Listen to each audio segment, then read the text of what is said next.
Yon, magandang hapon sa inyo mga kapatid. Ang inyong lingkod, Agaton Alfonso aka Smatak Inatak, ang manggagamot po sa kasalukuyan. Magandang hapon mga kapatid. Mag-holiday na po, mag-Holy Week na po. Ngayon po ay April 15, 2025. 16, 17, 18. Holiday na po yan, wala na pong ano. Nandiyan na po yung pagpasok ng mahal na araw mga kapatid. Unang-una, tara usap tayo mga kapatid sa mga sumusubaybay po sa atin. Sumubaybay lang po kayo ng ano sa akin ng lagi lamang po kayo sumubaybay, marami po kayong matutunan. Marami po kayong malalaman, marami po kayong matutuklasan sa larangan ng lihim ng karunungan mga kapatid. Shoutout po sa inyong lahat, mabuhay po kayo. Naway pagpaulain po tayo ng Diyos Ama, Diyos Anak, Diyos Espiritu Santo sa banal na kaligtasan po sa pang-araw-araw. Tara mag-usap tayo kapatid tungkol sa agimat. Ano ba ang agimat? Unang-una, mga kapatid, ang agimat, ano lamang po sa mga disclaimer lamang po sa mga hindi naniniwala sa agimat, wala naman po masama kung nagbabahagi kami, wala naman po siguro masama kung namamahagi kami tungkol sa agimat ng kaalaman namin. At sa mga naniniwala naman po sa agimat, mga kapatid, ipagpatuloy nyo lamang po yan dahil unang-una, malaki po ang maitutulong sa inyo yan at malaki po ang maibabahagi po sa buhay ng isang tao kapag may hawak ka pong agimat. Tara, pag-usapan natin ang agimat. Lingid sa kaalaman ng marami kapatid, bilang isang manggagamot na antingero, nandirito po tayo. Tayo po nanggagamot po tayo. Ang agimat po, sinasabi nila, wala raw bisa ang agimat, hindi raw po totoo ang agimat. Mga kapatid, bibiyakin ko, sisirain ko yung paniniwala na sinasabi ninyo na walang agimat. Eto mga kapatid, unang-una, ang isang tao na may agimat, ang isang tao na manggagamot, pag sinabi mong walang agimat, paano nakapanggagamot ang isang tao kung wala siyang hawak na agimat? Number one, paano po makakalaban ng isang manggagamot ang isang elemento tulad ng duwende, kapre, demonyo, iba't ibang nilalang na naririto sa lupa na nagbibigay ng sakit nang walang makita sa findings ng isang tao. Mga kapatid, pag sinabi mong walang agimat, kamusta po yung mga pasyente na napagaling po ng isang manggagamot? Unang-una, agimat na po ang suot nun. Halimbawa, Trespeco na medalyon, agimat po yun. Isang krus na ordinaryong krus.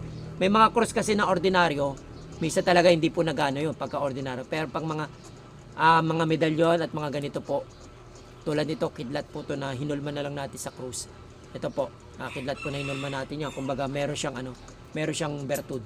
Kita nyo po. Nadikit po siya, may reaction po siya. Yan po yung mga agimat. Ayaw po ng mga elemento ang may agimat tayo. Ayaw na ayaw po nila ang medalyon, ayaw na ayaw po nila ang mga kidlat, ayaw na ayaw po nila ang mga bao, sapagkat yan po ay kinatatakutan nila physically na makapag may suot ka nito, makapangyarihan po ang tao. Ako tulad ko, ordinaryong tao ako mga kapatid. Kapag pag may agimat ka na, hindi ka na ordinaryo. Hindi ka na ordinaryo. Isa ka na sa magiging kumbaga titingnan natin, hindi ka na ordinaryong tao na nakakalaban mo ang iba't ibang nilalang na hindi nakikita. Once tang isang tao nagkaroon ng agimat, naging manggagamot, naging antingero, hindi na po ordinaryong tao yan, mga kapatid. Papaliwanag ko sa inyo. Kasi kung ordinaryong tao yan, hindi sila makakaharap ng elementong kapre, elementong tikbalang, elementong laman lupa, elementong nunong duwende, elementong satanas, demonyo. Yan po ang mga tao na nakakalaban po ng isang mga manggagamot na antingero. Kaya kayo mga kapatid, yung mga walang suot na agimat, subukan nyo makipaglaban. Makipaglaban sa duwende, sa nuno, sa punso. Isang pitik lang sa inyo, isang salita lang yan, tapos kayo. Subukan nyo makipaglaban sa demonyo. Papatayin ka ng demonyo. Subukan nyo makipaglaban sa tikbalang. Sisipain ka nyan. Subukan nyo makipaglaban sa kapre.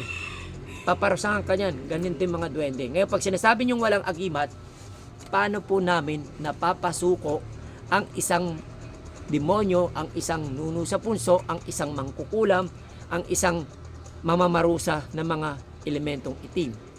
Yun po ang sinasabi ng agimat. Yun po ang ipinapaliwanag ko sa inyo sa agimat.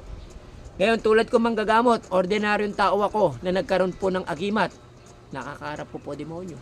Nakakasagupa ko po ang demonyo. Nakakasagupa ko po ang kapre. Nakakasagupa ko po ang duwende. Nakakasagupa ko po ang tikbalang. Paano ko po napapasuko yung kung isa akong ordinaryong tao sa larangan ng espiritual na walang pagka-espiritual sa buhay ko kung wala ako sariling agimat. Mga kapatid, subukan nyo mga pare. Eto, mayroon mga pare dyan. Sinasabi nila, ganto raw kami. Subukan nyo. Wala sa Biblia. Sabi natin, wala sa Biblia. Sabihin nyo, mga demonyo, yung mga agimatero, mga demonyo, yung mga tulad namin mahawak ng anting-anting. Paano naman po kayo? Paano naman po kayo mga pare? Na wala sa Biblia, nilagay nyo na. Yung tulad ng abo. Wala sa Bible yan, papahiram mo ng abo ng ganyan. Diba? Kung sinasabi nyo po sa amin, ito sa, hindi po lahat ng pare meron dyan pare na nagmamalinis. Meron dyan pare na tingin nila sa sarili na sila na. Pero tatapatin ko po kayo, kami po mga manggagamot na antingero, mas dumodoble po ang lapit namin sa Diyos. Mas dumodoble po ang pakikisama at pakikitungo namin at pagkuha ng kalooban ng Diyos para lamang po kami kasiyahan ng banal na Espiritu ng Diyos para ang lahat ng mga bagay na narito sa lupa na hindi nakikita o hindi nagagamot ng isang medical doctor sa amin po na pupuntahan. Mga kapatid, maniwala kayo sa hindi, nasa inyo po yan. Pero once na nagkaroon kayo ng problema na hindi na po makita ang findings ng mga doktor sa inyo at yung mga pare na yung karamihan sa pare, yung iba dyan, nililin lang na lang po yung tao. Alam nyo po yung mga pare na yan, nakalagay po sa Biblia.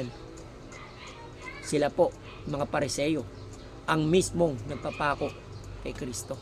Kung alam nyo po yan mga kapatid. Ayun, ayoko po kayong siraan, ayoko po sabihin sa inyo, pero maling-mali na po ang pagtugis nyo sa aming mga manggagamot, ang pagtugis nyo sa aming mga agimatero. Mas lalo nga kami dumudoble. Tignan natin yung pananampalataya, ano meron kayo sa pananampalataya namin, meron kami. Oh. Diba? Kayo, may mga hawak pa kayo na ibang mga sinasabi niya mga rebulto bago kayo magpaalis ng mga exorcism. Kami mga agimatero na antingero na gamit namin is salita ng Diyos, mabilis pa sa segundo, tumitiwalag na yung mga masasamang elemento. Kayo, minsan 3 oras, minsan 2 oras, kung ano-ano pa sinasabi nyo sa mga na-exorcism, kung ano-ano pa mga pinagagawa nyo. Kung talaga pong kinasisihan kayo ng banal na espiritu ng Diyos, makita lamang po kayo ng isang nilalang na hindi po nakikita ng isang tao, na hindi po ordinaryong tao na nakakakita sa mga nilalang dyan. Aalis na po yan pag nakita po sa inyo yung banal na espiritu ng Diyos. Bakit ano nangyari? Mga kapatid, mamula tayo sa katotohanan.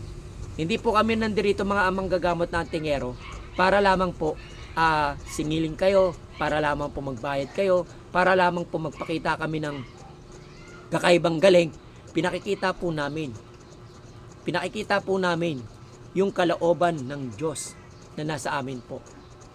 Mga kapatid, hindi po kami makakapagpagaling kung wala po kaming agimat.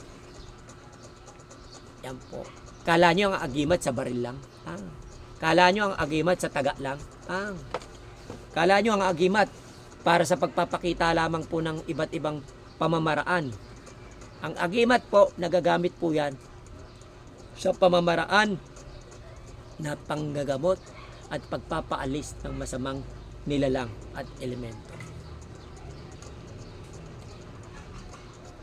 Ayun po ang tinutukoy ng agimat. Ang agimat po hindi po nakukuha sa baril-baril. Ang agimat po hindi po nakukuha sa kabal-kabal. Ang agimat po hindi po nakukuha ng magpapakalukan ng tubig, lalagay mo yung daliri mo, mga kamay mo. Kakain ka ng pako. Maraming pamamaraan po gamit ang agimat.